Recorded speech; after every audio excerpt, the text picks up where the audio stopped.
뭐 읽어야죠. 어쩌게 또 하루에 2개는 읽어야죠.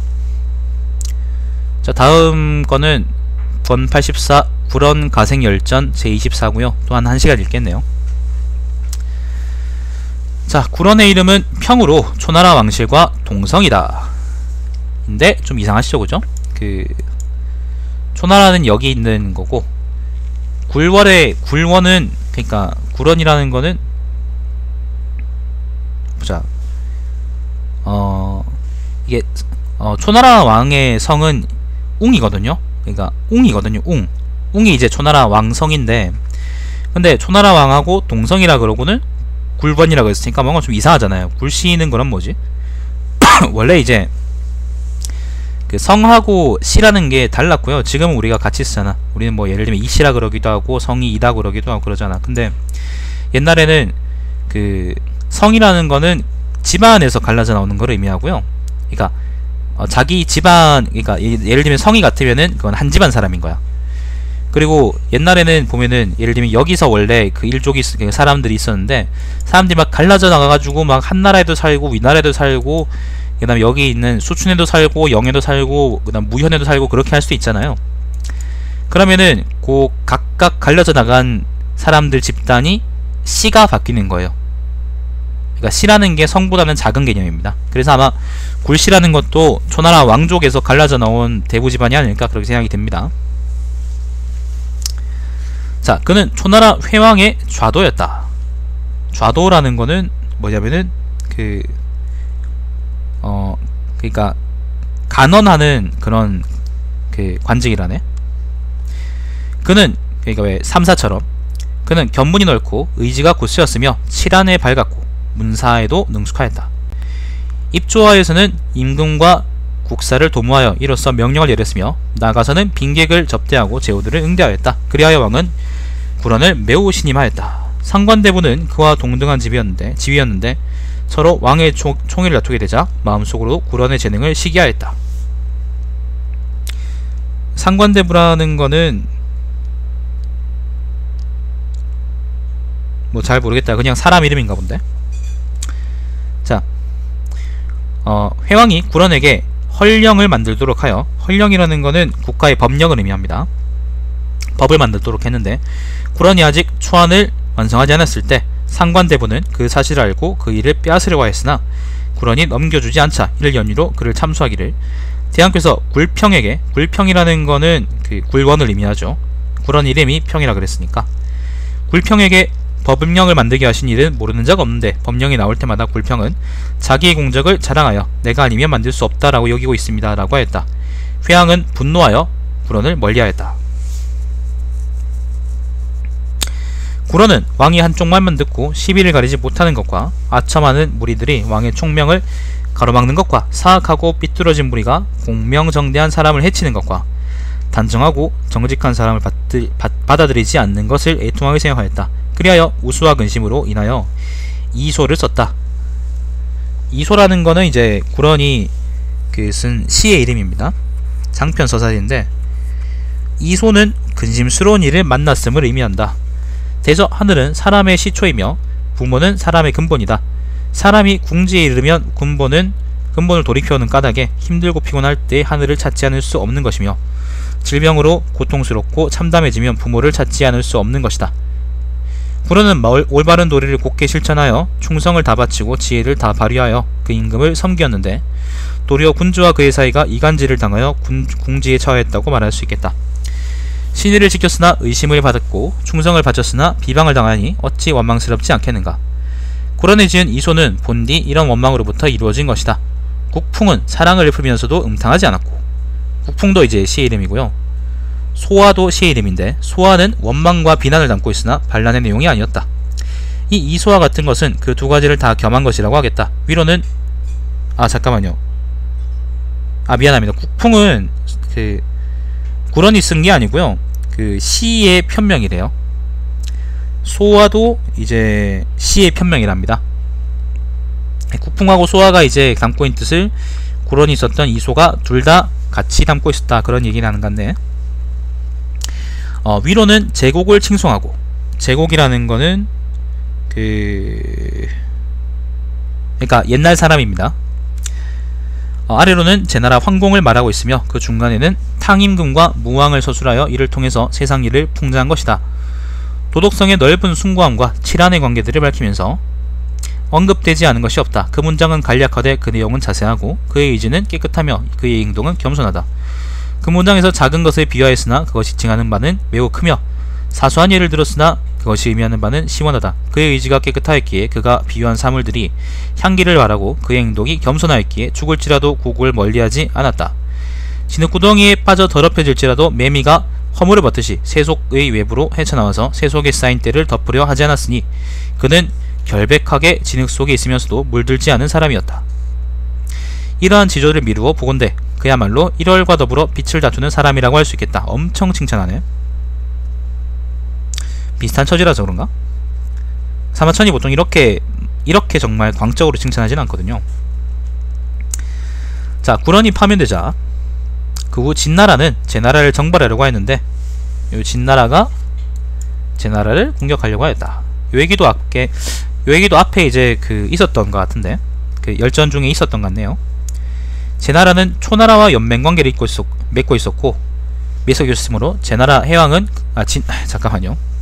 진나라 해왕은 그것을 두려워한 나머지 장의에게 거짓으로 진나라를 떠나 후한 예물을 바치고 초나라를 섬기며 진나라는 매우 제나라를 싫어하고 있으며 제나라와 초나라가 명맹을 맺고 있으나 초나라가 만약 제나라와의 관계를 단절할 수만 있다면 진나라는 상과 오지역에 600리를 바치려고 할 것입니다 라고 말하게 하였다. 초나라 회왕은 욕심스레 장의를 믿고서 마침내 제나라와 단교하였고 사신을 진나라로 파견하여 땅을 받아오도록 하였다. 그러나 장의는 교활하게 자기는 초나라 왕과 6리를 약속하였지 600리를 약속하지 않았소 라고 말하였다. 초나라의 사신은 노하여 돌아와서 회왕에게 보고하였다.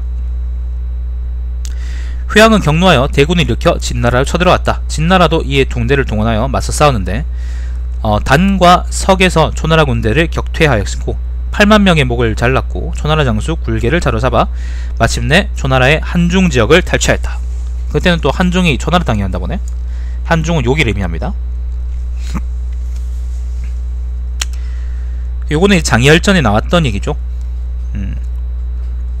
가물가물하네요.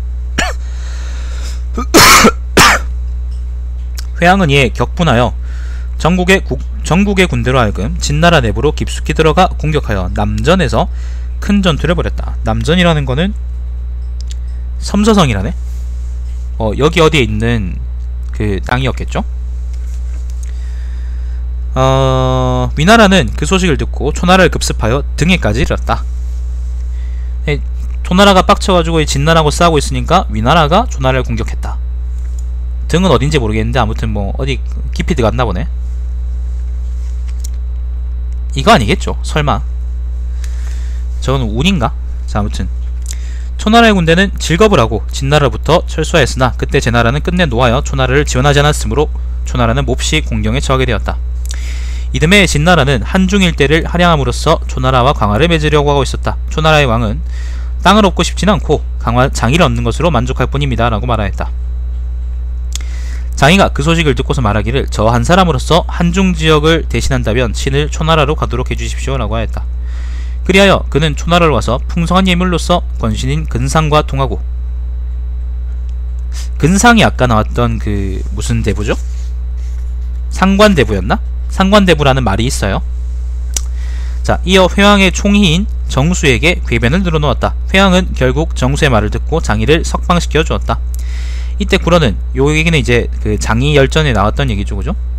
이때 구런은 이미 배척되어 다시 요직에 오르지 못하였는데 제나라의 사신으로 왔다가 돌아와서 회왕에게 어찌 장의를 죽이지 않았습니까? 라고 묻자 회왕이 비로소 후회하며 장의를 뒤쫓게 하였으나 따라잡을 수가 없었다. 그 후 제후들이 일제히 초나라를 공격하여 크게 격퇴하였고 초나라 장군 당마를 죽였다. 이때 진나라 소양왕이죠. 소양은 초나라와 인척관계였으므로 초나라 회왕과 화합하고자 했다. 이에 회왕이 몸소 가려고 하자 구런은 진나라는 호랑이나 이리와 같은 나라이므로 믿지도 말고 가시지도 않는 것이 좋습니다 라고 말하였다. 그러나 회왕의 어린 아들인 자라는 왕에게 갈 것을 권하며 어찌 진나라의 호의를 거절합니까? 라고 하였다. 이 새끼 지 왕 되려고 맞지? 결국 회왕은 진나라로 갔다. 그가 진나라의 무관으로 들어서자, 무관은 이제 욕이 있는 관문이었어요. 그 남양과 그 어디에요? 관중을 잇는 통로죠. 삼국지에도 보면 무관이라고 있죠, 그죠? 진나라의 복병들이 그 뒤를 차단하였고 회왕을 억류시킨 채 초나라의 땅을 할양할 것을 요구하였다. 회왕은 분노하여 허락하지 않았다. 회왕이 도주하여 조나라로 갔으나 조나라에서는 그를 받아주지 않았다. 다시 진나라로 갔으나 결국 그곳에서 죽임을 당하여 귀국한 채 장사를 치르게 되었다 라고 하였습니다. 요 회왕 얘기는 그 앞에서도 잠깐 나왔던 얘기들이고 여러 번 나왔죠, 그죠? 회왕이 진나라한테 들어갔다가 좆됐다, 그런 얘기들. 자, 그 뒤 회왕의 큰아들 경양왕이 즉위하였고 그의 아우 자라는 영윤이 되었다. 초나라 사람들은 자란이 회왕에게 진나라로 갈 것을 권유하여 돌아오지 못한 것에 대해서 질책하였다. 고려는 그 사실을 한스럽게 여겼으나 비록 추방당한 처지였지만 초나라를 그리워하고 회왕에 대해서 미련을 품어 그의 곁으로 다시 돌아갈 것을 기대하였고 또한 임금의 개우침이 있어 국군의 개선이 이루어지기를 간절히 바라고 있었다. 그리하여 임금의 은덕이 있고 국군이 흥성하여 그 허물어져가는 국군을 회복하고자 시 한 편 속에 3번씩이나 그 뜻을 펼다. 그러나 끝내 어찌할 방도가 없었고 회왕은 다시금 돌아올 수가 없었으니 결국 이로써 회왕이 끝까지 잘못을 깨닫지 못하였음을 알 수 있다. 군주된 자는 어리석거나 현명하거나 못난 사람을 가리지 않고 충성심만을 추구하여 자기를 위하도록 하지만 또한 현명한 자가 등용되어 자기를 보필하기를 원하지 않을 리가 없다. 그러나 나라와 가정을 파괴하는 자가 계속 나오고 성은으로 나라를 다스린 임금이 대를 잇는 경우를 찾기 어려운 것은 소위 충신은 충성을 다하지 않고 소위 현명하다는 자가 현명하지 않기 때문이다. 회왕은 충신을 분별할지 몰랐으므로 따라서 안으로 정수에게 미혹되었고 자기 첩이 쪼그죠. 밖으로 장이에게 속았으며 군원을 멀리하고 상관대부와 영윤차란을 신임하였던 것이다. 군대는 꺾이고 영토는 깎여 6개의 군을 잃었고 6개의 군이라는 거는 한중 지역이었대요. 아까 빼앗긴 거 있죠, 그죠? 6개의 군을 잃었고 몸은 진나라에서 객사하여 천하의 웃음거리가 되었다. 이것은 사람을 제대로 알아보지 못하여 화를 입은 것이다. 여기서 말하기를 그 시서역 할 때 여기 있죠, 그죠? 우물물이 맑아도 와서 마시지 않는구나. 나의 마음을 슬프게 함은 이 물은 가히 마실 수 있는 것이기 때문이로다. 왕이 명철하다면 또한 그 복을 받는 법이다 라고 하였다. 왕이 밟지 못하니 어찌 복을 받을 수 있겠는가. 영윤차란은 구런의 태도를 듣고 격노하여 마침내 상관대부로 하여금 구런을 경양왕에게 혹평하게 하였고 경양은 격노하여 구런을 멀리 유배시켰다. 구런이 강가에 이르러 머리를 풀에 치고 물가를 거니면서 시를 읊었다. 그의 안식은 초췌하였고 모습은 야위였다. 어떤 어부가 그를 보고 그는 삼려대부가 아니십니까? 무슨 까닭에 여기까지 이르렀습니까? 라고 묻자 삼려대부는 초나라의 관직 이름이고요. 그 초나라 왕족인 소씨, 그 다음에 굴씨, 경씨의 세 시족이 이제 장악하고 있는 그 대부 자리를 삼려대부라고 그랬대요. 자, 구런이 대답하였다. 온 세상이 혼탁하나 나 홀로 깨끗하고 모든 사람이 다 취해 있으나 나 홀로 깨어있어. 이런 까닭에 추방당하였다 라고 말하였다. 어부가 묻기를 대저 성인이란 물질에 구애되지 않고 능히 세속의 변화를 따를 수 있는 사람입니다. 온 세상이 혼탁하다면 왜 그 흐름을 따라 그 물결을 타지 않으십니까? 모든 사람이 취해 있으면 왜 그 지게미를 먹거나 미술을 마셔 함께 취하지 않으십니까? 어찌하여 미련한 자존심만을 움켜잡고 추방을 자초하셨습니까? 라고 하였다. 구런이 대답하기를 내가 듣기로 새로 머리를 감은 사람은 반드시 관을 털어서 쓰고 새로 목욕한 사람은 반드시 옷을 털어서 입는다고 하였습니다. 사람으로서 또한 그 누군가가 자신의 깨끗함에 더러운 오물을 묻히려 하겠습니까? 차라리 흐르는 강물에 몸을 던져 물고기 뱃속에 장사를 지낼지라도 어찌 희리 흰 결백함으로 새 속의 더러운 먼지를 뒤집어 쓰겠습니까? 라고 하였다. 그러고 나서 회사라는 부를 지었는데 부라는 거는 이제 일종의 시의 일종이에요. 그 내용은 다음과 같다.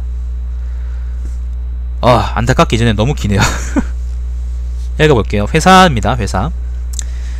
화사한 천여름이여 총목이 무성하구나. 상심하여 늘 애달퍼다가 서둘러 남쪽 땅에 닿았네. 멀리 내다보니 차마 못 견딜 고요한 뿐이다. 하는 가슴에 올롤이 맺히고 몸은 비통한 공경에 빠졌네. 그 가슴 어루만지며 고개 숙여 옛일을 되뇌이네. 모난 나무를 깎아 둥글게 하려 하나 불변의 법도는 바꿀 수가 없는 법인데 애초에 마음을 바꾸려 하나 군자가 천시하는 바로다. 내가 생각해온 정책과 법도는 여전히 변함이 없다. 마음이 곧고 성품이 굳은 것은 현인들이 찬미하는 것이나 솜씨 좋은 장인이 다듬지 않으니 그 누가 굽고 발음을 헤아리겠습니까? 헤아리겠는가? 검은 문이 어둠에 처하는데 맹인은 빛나지 않는다 하네. 이루가 눈을 가늘겠더니 맹인은 장님으로 여기네. 이루는요 고대 사람인데 그 시력이 좋아서 이제 백리밖까지 볼 수 있었다, 그런 사람이라네.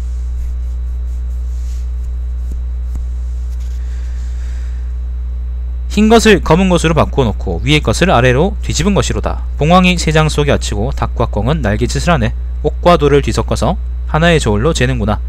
대저 저들의 더러운 마음이 나의 좋은 바를 알지 못하는 바로다. 등진 것 무겁고 싫은 건 많으나 함정에 놓고 묶어 벗어날 수가 없네. 아름다운 옥을 움켜잡고 있으나 내가 보여줄 사람이 아무도 없다네. 성 안에 개들이 무리지어 지저대고 괴이한 것만 보면 짖는구나. 준거를 비방하고 의심하는 것은 본디 졸속한 자의 추태이다. 재능을 안으로 감추고 있으니 사람들은 나의 이체론을 모르네. 재료가 쌓여 있어도 사람들은 나의 재능을 알아주지 않다. 인의를 거듭 쌓았고 근후함을 부유한 것으로 알았네. 순임금 같은 분을 만날 수 없으니 누가 나의 진실을 알겠소. 예로부터 서로 병존하기 어렵다 하나 어찌 그 뜻을 알겠는가? 그 까닭을 알겠습니까? 탕원과 우임금은 오래전 사람이라 야득하여 주종할 수가 없도다. 어긋남을 꾸짖고 분함을 가꾸어서 억제하고 기운 차려보도다. 혼란의 시절 만났어도 변절하지 말고 이 의지가 후세의 모범이 되길 바란다. 북으로 걸음을 옮기려 하니 해는 뉘엿뉘엿 저물어 가는구나. 시름도 풀고 슬픔도 버리고 이제 죽음에 임한다. 뒤풀이. 뒤풀이라는 거는 뭐 그니까 후렴구 그런 말인가 보네. 마치는 말, 맺은 말 그런 말인가 봐요. 활활 흐르는 원수, 상수여. 원수하고 상수는 강 이름이고요. 갈라지며 빠르게 흐르는구나. 먼 요로는 잡초를 뒤덮여 요원하게 뻗어있구나. 더욱더 슬픈 심정을 음노라면 탄식만이 길어진다. 세상이 나를 알아주지 않는데 누구와 마음을 같이 나누겠는가. 충정과 고결함을 지녔어도 이토록 멋이 없구나. 백락이 죽고 없으니 천리만은 누가 가려주겠는가. 백락이라는 거는 춘실대 사람인데 말을 잘 부리는 사람이었대요. 인생이 받은 운명이란 제각기 정해져 있도다. 마음을 붙이고 뜻을 넓히면 그 나머지야 무엇이 두렵겠느냐. 쌓인 애통함은 애처로워 탄식만이 길어지도다. 세상이 혼탁하여 알아주지 않으니 누구와 마음을 같이 나눌 수 있을까. 죽음은 피할 수 없는 것임을 아는 까닭에 무엇을 안타까워하겠는가. 분명하게 군자에게 고하니 나는 장차 표상이 되고자 한다. 라고 이제 불을 짓고요. 그리하여 바위를 품고 마침내 명라강에 빠져 죽었다. 겁니다. 명라강이라는 거는 어디냐면은 호남성 동북 쪽을 거쳐서 상수로 흐르는 강이라는데, 보자, 호남성이라 그러니까 대략 한 뭐 이쯤에 있는 어디 강이 아닐까 싶네요. 자세하긴 잘 모르겠지만 아마 그쯤이 아닐까 싶습니다. 아이고. 구런이 죽은 뒤에 초나라는 송옥, 당륵, 경차와 같은 무리들이 있어서 모두 문사를 좋아하여 부로서 호평을 받았다. 그러나 모두 구런의 함축성을 모방하였지만 끝내 감히 직간을 표달하지 못하였다. 그 후로 초나라는 날로 쇠락하여 수십 년 뒤에는 결국 진나라에 의해서 멸망당하였다. 이 얘기는 멸망당한 얘기는 이제 백기왕전 열전에 나와있죠. 구런이 명라강에 빠진 지 100여 년이 지나서 한나라의 가생이라는 사람이 장사왕의 태부가 되어 상수를 지나다가 글을 지어 강물에 던져서 구런을 애도하였다. 이제 가생 이야기네. 장사라는 건 욕입니다. 지금도 이제 큰 도시죠. 가생의 이름은 의이며 그는 낙양 사람이다. 그의 나이 18살 때 그는 시를 암송하고 장문에 능통하여 군내의 명성이 알려졌다. 낙양이라는 게 여기죠. 주나라의 수도인 낙양이죠.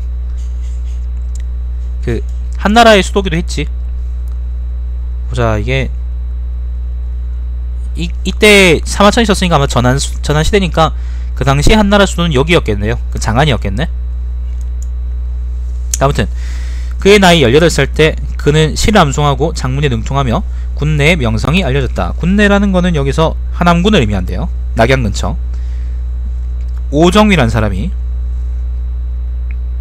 오정위란 사람이 그 정위라는 거는 그 관직 이름인데요. 사법을 그러니까 법 관련한 거를 뭐 관장하는 그거였대요. 관직이었고 그 성은 이제 오씨였는데 지금은 그게 뭐 이름을 잘 모른다고 하네요. 아무튼 그래서 오정희가 하남의 태수로 있을 때 하남군의 태수로 있을 때 그가 수재라는 소문을 듣고 그의 문하로 물려들어 매우 총애하였다. 효문제가 한나라 효문제죠. 즉위 초기에 하남의 오공의 지적이 천하제일이라는 것과 이사와 동양이었기 때문에 그에게 학문을 배웠다는 사실을 듣고서 그를 초빙하여 정위로 삼았다. 그래서 오정인가 보네. 이에 정의는 가생이 비록 나이는 어리지만 제자백가의 학문에 정통하다고 하였다. 문제는 가생을 불러 박사로 임명하였다. 이때 가생의 나이는 20여 세로 야 지금 수능 칠 나이에 박사가 되었다. 박사 중에서 가장 연소자였다. 매번 조령에 대하여 의논할 때마다 조령이라는 거는 그 뭐 사법 그러니까 그 뭐예요 그 지금 말하는 뭐 시행령 뭐 그런 법조항들에 대해서 얘기한다 그런 말이지. 여러 선생들이 답변하지 못하여도 가생은 모두 다 회답할 수 있었고 사람들이 말하고자 하나 나타내기 어려운 것까지도 마음껏 두루 구사했다. 이리하여 여러 선생들은 자신들이 재능이 가생에 미치지 못함을 인정하였다. 효문제는 그에 대해서 흡족해하고 그를 특진시켜서 1년 만에 태중대부까지 오르게 하였다. 태중대부라는 거는 뭐 관직 이름이고요. 뭔가 좀 엄청나 보이네. 가생은 한나라가 개국한 이래 효문제 이르는 20여 년 동안 천하가 태평하고 백성이 안락하니 마땅히 역법을 개정하고 복색을 바꾸며 제도를 재정비하고 관직 명칭을 확립하여 예약을 부응시켜야 한다고 생각하였다. 그래서 의리와 법률의 기준에 대해서 전반적인 수정안을 제시하였는데 색은 황색을 중성하고 숫자는 5를 중용하여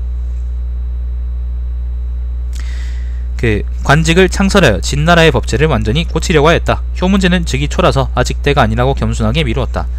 그러나 오래된 여러 율령들의 개정과 여루들의 모두 각자의 봉지를 잘 다스려야 한다는 것은 모두 가생으로부터 나온 견해들이었다. 천하는 가생을 공경의 직위에 임명하려고 상의하였다. 그러자 강후, 관영, 동양후, 풍경 등의 무리는 모두 가생을 해치려고 하여 시기했나보죠. 그에 대해서 참수하기를 낙양 출신의 인재는 나이가 너무 어리고 학문이 미숙한지라 전적으로 권력을 독점하려 하고 모든 일을 문란하게 하고 있습니다 라고 하였다. 이리하여 황제도 나중에는 그를 멀리하였고 그의 견해를 수용하지 않았으며 마침내 가생을 장사왕의 태부로 임명하였다. 뭐 지금 얘기하는 식으로 한다면은 낙양 여기 이제 경사잖아요. 수도 근처잖아.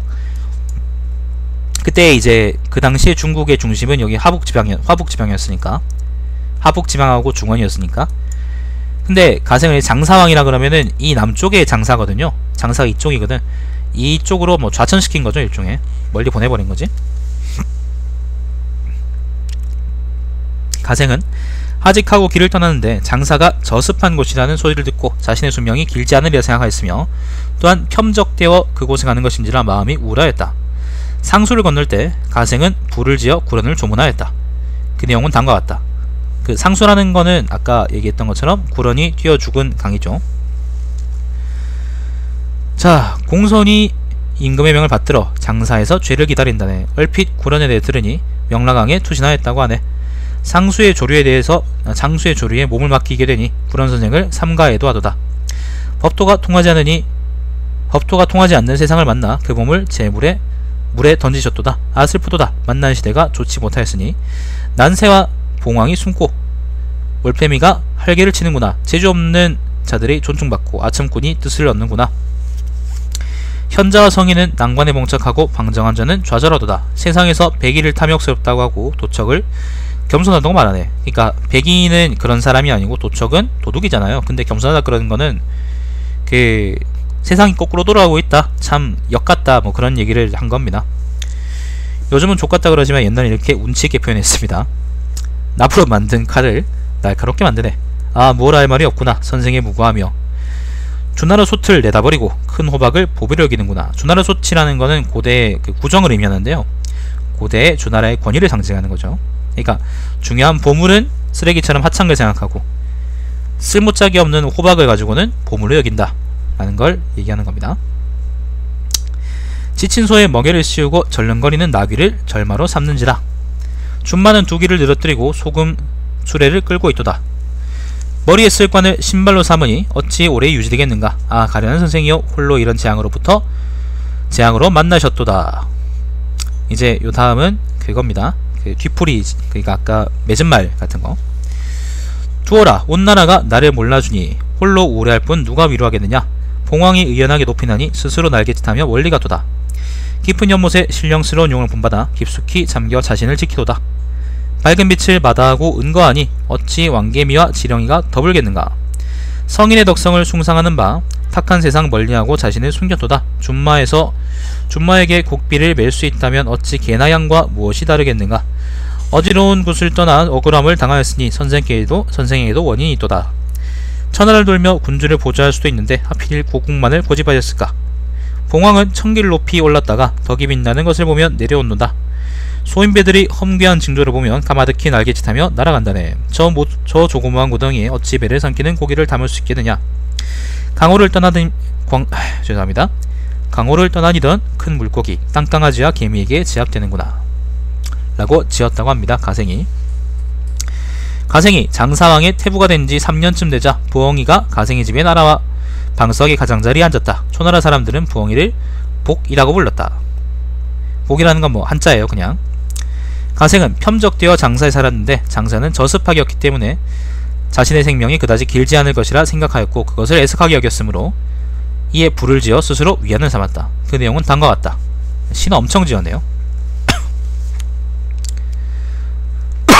이젠 시독이네. 자, 한번 읽어보겠습니다. 정묘년 아까 부엉이라는 게 뭐였냐면은 옛날에는 부엉이를 불길한 새로 여겼대요. 중국에선 그렇나 보네요. 그래가지고 뭐 마침 기분이 꿀꿀한데 부엉이 불길한 놈까지 집안에 들어가지고 앉으니까 기분이 역같다 그래서 글을 지었겠지. 자, 읽어보겠습니다. 정묘년 4월 초여름 경자일 또 저물 무렵 부엉이가 나의 집에 날아왔다. 방석 가장자리에 앉으니 그 모양 무척 한거롭구나. 이상한 것이 날아드니 난 그 까닭이 야릇하네. 전복수를 훑어보니 점대가 그 기륭을 알려주네. 들새가 방으로 들어오니 주인이 장차 나아갈 것이다. 부엉이에게 묻거를 나는 거디로 가겠느냐. 길한 일이면 내게 알려주고 흉한 일이면 어떤 재앙인지 말해다오. 그 속도가 어느 정도인지 그 시기를 내게 일러다오. 부엉이가 이를 탄식하니 머리를 들고 날개 축지를 펼쳐도다. 입으로 말을 할 수 없으니 마음으로써 대답을 청하도다. 만물은 변화하니 본뒤 쉬지 않는구나. 흐름을 반복하여 다른 곳으로 옮겨가더라도 그 흐름이 일정치가 않네. 형과 기가 계속 도니 형과 기라는 거는 형은 이제 우리가 생각하는 형체고요. 기라는 거는 무형의 우리가 왜 기를 모은다 그런 거 있잖아요. 그런 거. 변화하고 진화한다. 심오하고 무궁한 이치이니 어찌 말로 표현할 수 있겠느냐. 화란 복이 기대고 있는 바이고 복은 화가 숨어있는 바로다. 우환과 환희가 하나의 문에 몰려들고 기륭이 한 곳에 있도다. 저 오나라도 강대하였거늘 부차는 패망하고 말았도다. 월나라는 회개의 기과였지만 부처는 세상을 제패하였도다. 이사는 유세 끝에 성공하였으나 결국 오형을 당하였도다. 이사가 이제 그 허리 잘려 죽은 거를 얘기하는 겁니다.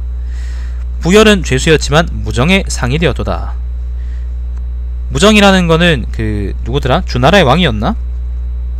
주나라 왕 중에 무정이라는 사람이 있었나?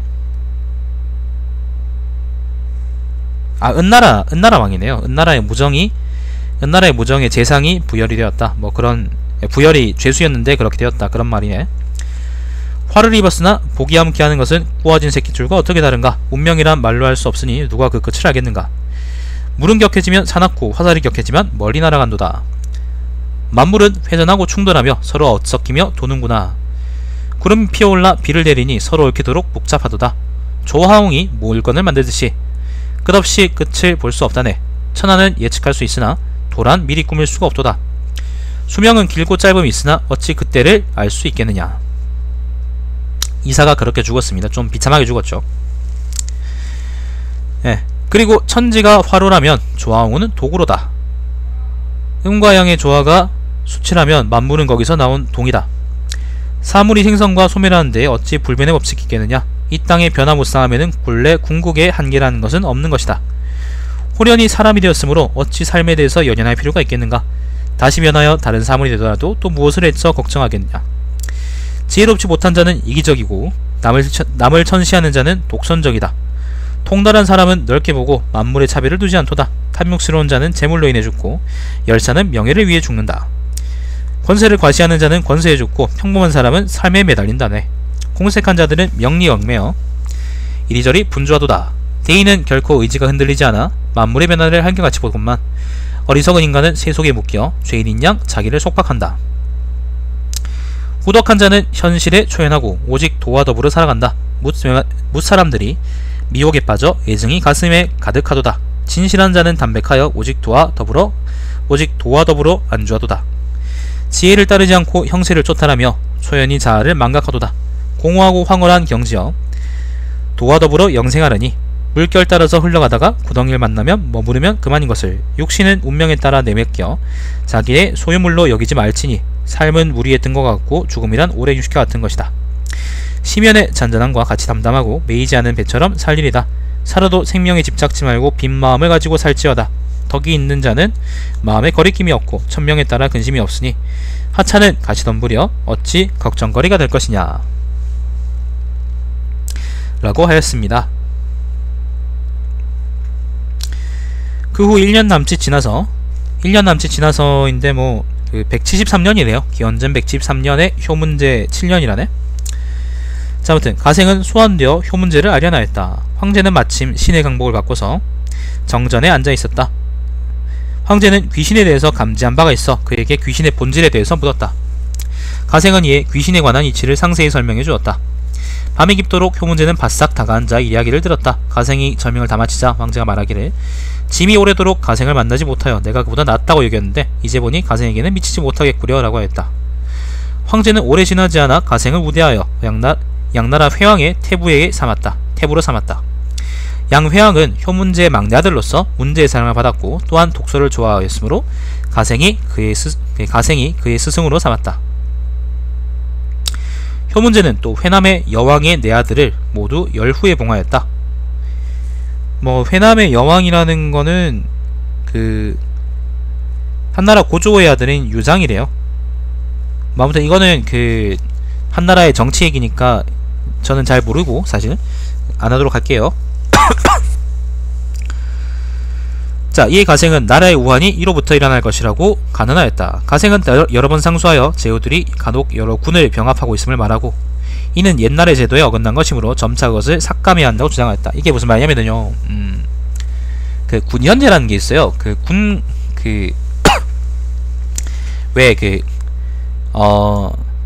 봉건제라는 게 있고 그 다음에 군현제라는 게 있거든요. 봉건제는 예를 들면은 주나라가 이렇게 봉건한 거인데 이거 설명해 드릴게요. 마침 지도가 있으니까. 원래는 이제 예를 들면 이게 다 주나라 땅이라는 거야. 뭐 물론 그렇게 크지 않았겠지만은 근데 주나라가 예를 들면 여기 진나라나 아니면 노나라나 아니면 송나라는 모르겠네. 아무튼 뭐 어디에다가 자기 친척들을 막 뿌려놨어. 자기 친척들을 보내가지고 주나라 왕족들을 보내가지고 그 지역을 좀 대신 다스려주세요라고 했단 말이에요. 그게 뭐냐면은 바로 봉건제예요. 근데 이렇게 봉건해 놓으니까 어떻게 됩니까? 이렇게 나뉘어가지고 아까 그지도 못 되겠다. 나뉘어가지고 개판으로 싸우자는 서로 막 치고받고 싸우고 주먹질하고 엉덩이를 노리고 막 그러니까 나라가 개판인 거예요. 그래가지고 진나라가 여기 있는 요 진나라 있죠, 그죠? 요 진나라가 나중에 그 천하를 통일한 다음에 요게 이제 210년의 지도인데요. 기변년 210년에 천하에 36개의 군을 두었습니다. 그러니까 왕을 보내서 통치하는 게 아니고 중앙에서 관리를 보내서 통치하겠다.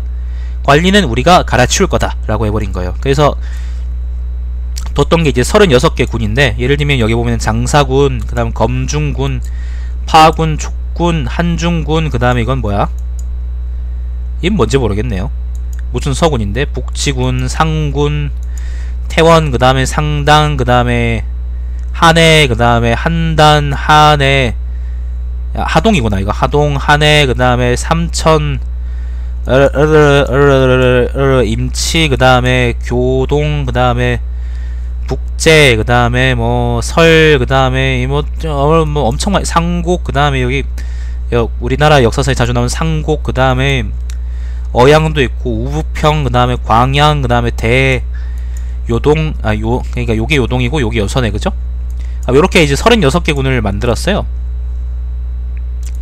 근데 진나라가 막상 이렇게 해보니까 진나라 제도가 좀 워낙 많이 팍팍했었거든. 그래서 이렇게 만들어 놓으니까 이제 전국을 통일한 지도 사실 얼마 되지 않았었고 그리고 제도도 빡빡하니까 진승 오광이라는 놈들이, 진승하고 오광이라는 사람들이 엿먹어라 그러면서 반란을 일으켜버렸어. 그리고 그 이후에 이제 항우도 나오고 항량도 나오고 유방, 이름이 야한 유방도 나오고 그 다음에 여기기도 나오고 그 다음에 장이도 나오고 이렇게 한시도 나오고 그렇게 아주 또 한번 개판을 겪었잖아요. 그 이후로 유방이, 이름이 야한 유방이 이제 다시 중국을 통일하면서, 그 지도는 없는데요, 통일하면서 그러면은 이 지도는 좀 바뀔 수가 있어요. 그러니까 원래 이제 고대의 여기 동북지방 국경에 대해서는 우리가 항상 이견이 많기 때문에 아무튼 그냥 그렇다고 합시다.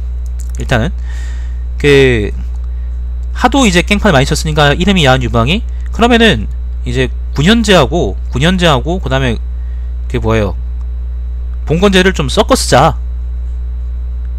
우리가 제후왕도 두고 그 다음에 군현도 다스리고 그렇게 적당히 하면 되겠네 라고 하면 될까, 그렇게 해버린 거야. 그게 뭐냐면은 우리가 항나라의 군국제라고 얘기하는 거거든요. 여긴 지금 지도가 없는데요, 한번 찾아볼까? 잠깐만요 여러분, 잠시만요. 한번 찾아볼게요.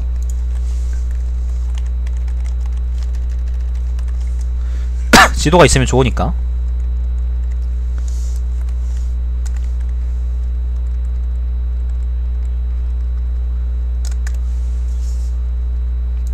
한나라의 군국제 이건가?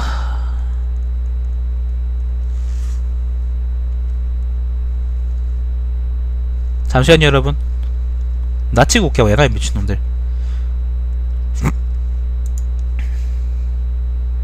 아 이건 같다. 잠시만요.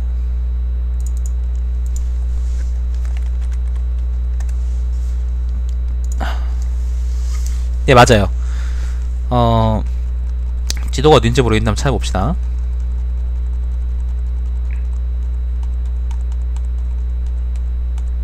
뭐지? 한 바퀴 돈 거 같은데 왜 안 나오지? 잠시만요 여러분.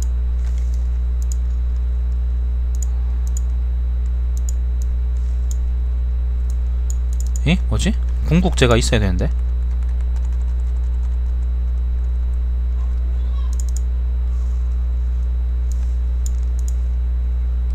지금 이게 지도를 찾긴 찾았는데 지금 화질이 너무 안 좋아가지고 그냥 대충 아까 그거 보고 설명드릴게요.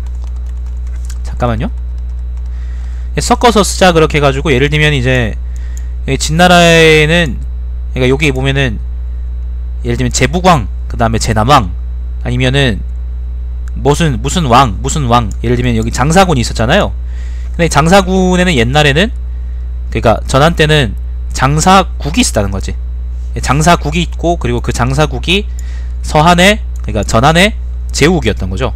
그리고 보통 그 제후국들의 왕들은 전부 다 유씨들이고, 유씨가 이제 한나라의 황성이니까. 근데 이제 또 그게 적당히 하고 있었는데, 시간이 지날수록 그 누구예요? 제후왕들이 유씨 제후왕들이 자기들 주변에 있던 요런 군현 있잖아요. 그러니까 원래 한나라 직할이었던 군현을 먹고 막 커지는 거야. 막 먹고 커지는 거야. 세력도 커지고 중앙정부한테 한번 개길 수 있을 정도가 돼버린 거야. 그게 극단으로 치달아서 터진 게 뭐냐면은 바로 그 오나라의 유비라는 사람이 있었습니다. 그러니까 한나라의 군현, 그러니까 한나라의 본국 중에 하나인 오나라의 유비라는 왕이, 그 오나라 왕 유비가 이제 초나라하고 몇 나라들을 합쳐가지고 7나라가 힘을 합쳐가지고 한나라의 반기를 들어버린 거야. 그게 뭐냐면은 5초 7국이 난이었거든요. 그 이후에 그걸 가지고 한번 식겁을 하고 그걸 다 진압한 이후에 이제 한나라가 그 뭐예요, 봉건제를 폐지하고 군국제를 폐지하고 전부 다 군현으로 만들어버렸죠. 그게 이제 역사입니다. 그게 이제 여기서 말하는 뭐 아까 구런이 뭐라 그랬어? 그러니까 그거 아까 갈생이 뭐라 그랬어요? 제가 이 설명을 왜 해드렸냐면은 제후들이 간혹 여러 개의 군을 병합하고 있음을 말하고, 이는 옛날의 제도에 어긋난 것이므로 점차 그것을 삭감해야 한다고 주장했다고 했잖아요. 그게 바로 뭐냐면은 효문제 때조차 그 전한의 본국들이 주변에 있는 군현들을 갉아먹고 싶다는 것을 얘기한 거예요. 그게 터진 게 후대에 나타난 5초 7곡이 아니죠, 그죠? 자, 제가 설명드릴 수 있는 거는 설명드렸습니다. 뭐 내가 설명 못하는 것도 있지, 당연히. 자, 그러나 효문제는 이를 받아들이지 않았다. 몇 년이 지나자 회왕이 말을 타고 양나라 회왕이 말을 타고 하다가 떨어져 죽었으나 그를 이을 후사가 없었다. 가생은 태부로서의 책임을 다하지 못하였음을 자학하며 1년 남짓 애도하다가 그 또한 죽고 말았다. 가생이 죽었을 때의 나이는 33살이었다. 참. 효문제가 죽자 효무제가 즉위하여 가생의 손자 2명을 등용하여 군수에까지 오르게 하였고, 가가는 그중 학문을 좋아하여 그의 가업을 이었다. 그는 나와 그러니까 사마천 자기하고 서신을 왕래하였는데, 효무제라는 게 무제거든요. 왕래했는데 소제 때 이르러 구경의 대열에 들어서게 되었다. 구경이라는 거는 그 벼슬 이름인데요. 보자. 한대에는 그 태상, 그 다음에 광록훈, 그 다음에 위위, 그 다음에 이건 뭐야? 태위야? 아닌데? 태업인데? 태업, 그 다음에 정위, 그 다음에 대홍로인가? 그 다음에 종정, 대산홍, 그리고 소부를 구경이라고 했다고 합니다. 어떤 건 33살에 죽었다. 후손들은 잘됐나 보네. 태상홍은 말하였다. 나는 이소, 천문, 초혼, 애영을 읽고서 구런의 심정을 슬퍼하였다. 장사에 와서 구런이 빠져 죽었던 깊은 물을 바라보며 눈물을 떨구지 않을 수 없었고, 그의 인간됨에 대하여 상념에 잠겼다. 가생이 그를 애도한 작품을 읽고 나서 구런이 그와 같은 재능으로서 다른 제후에 유세하였다면 어느 나라인들 그를 받아들이지 않았을 리가 없었을 터인데 왜 스스로 그 지경에 이르게 되었는지 의문스러웠다. 그러나 복조부를 읽으니 삶과 죽음을 동일시하고 인간의 성패를 개의치 않음을 보게 되어 복조란 부를 읽으니 이전에 가졌던 나의 생각을 혼쾌히 버리게 되었다 라고 합니다. 가생이라는 사람은 서한때 사람인데, 요 사람의 열전을 이제 구런하고 같이 넣어놓은 거는 그냥 그 둘의 삶이 비슷하고, 그리고 그 뭐예요, 그러니까 가생이 구런하고 동질감을 느끼고 있었기 때문에, 그리고 그거에 관련한 시도 지었고요. 그래서 아마 사마천이 넣어놓은 것 같고, 사실 이거는 앞에 우리가 노중년 추양여전 읽을 때도 노중년은 전국시대 사람인데 추양도 이제 서한 사람이었잖아요. 서한 사람의 그걸 넣어놓은 거는 노중년하고 추양이 둘 다 비슷한 삶을 살았기 때문에 그랬던 것 같습니다. 자, 이렇게 안녕하세요. 이분 누구지? 오랜만이라 그랬는데 난 기억이 안 나는데 미안합니다. 잠깐만요. 요걸로 그 구런가생열전 권84 구런가생열전 제24가 끝났습니다. PBI님이 누구지? 아이디 바꿨어요? 아니면 옛날 내가 기억이 안 나는데? 아, 그래요? 아니 뭐 왔다가 그 말을 안 해서 내가 기억을 못 할 수도 있지. 아, 그래요? 이상한데 나는 나하고 얘기했던 사람들은 대체로 기억하고 있는데. 아무튼 오랜만에 오셨다니까 반갑네. 자, 오늘은 2개 읽었는데 여부리 열전 짧다. 이것까지 읽자. 오늘 고개 방송 아니에요. 이거는 DC하고는 전혀 상관이 없는 방송인데, 뭐 아무튼 그 고개에서 오셨든 그 그냥 재밌게 읽으시면은 전 그걸로 되니까 아무튼 감사합니다. 오셔가지고 질차 됐다 보니까 아마 옛날에 오셨던 경험이 있는 것 같은데, 뭐 뭔가 보셨겠지. 뭔가 보고 이제 재밌으니까 넣어놨겠지. 옛날에요 고개라고는 관계없었고 그냥 글쎄요, 고전게임 디아블로 때문인가? 디아2 했었거든요 옛날에. 그 유튜브에 달마시안 TV라고 검색하시면은 제가 했던 게 다 나와 있으니까, 정말 망해서 내가 아예 방송에 올리지도 않은 그런 거 말고는 전부 다 올라와 있으니까 그걸 한번 보세요. 자, 여부리까지 읽자. 오늘 끝까지 가보자. 오늘